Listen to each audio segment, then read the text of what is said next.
When my grandfather passed away, he left behind an old wooden box with my name on it. No one knew what was inside. Not my parents, not my siblings. Just me. For years, my grandfather had been my best friend.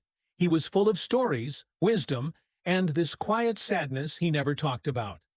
I always felt like there was something he was hiding, but I never pushed him to share.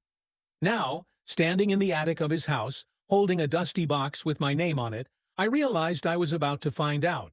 Inside, I found a stack of old letters, a key, and a single note in his handwriting. It read, "The truth is at 415 Oakwood Drive. Forgive me." The address wasn't familiar. My family didn't recognize it either, but I couldn't just ignore it. The next day, I drove to the location and found myself standing in front of an abandoned house. The windows were boarded up, the yard overgrown, but the key from the box fit the lock perfectly. Inside, the air was thick with dust, and the walls were covered in old photographs. Photos of my grandfather, with a different family, a woman, 2 kids, a life we never knew about. I stood there, my mind racing. Had he lived a double life? Were these people still alive? I searched the house and found more letters. Letters he had written but never sent.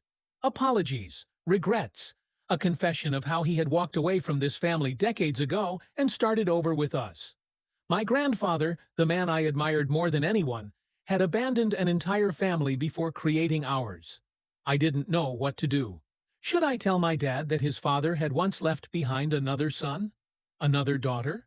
Should I reach out to these strangers who by blood were my family too? In the end, I made a choice. I found them. I sent a letter. And a week later, I got a reply. "We've been waiting for this moment our whole lives.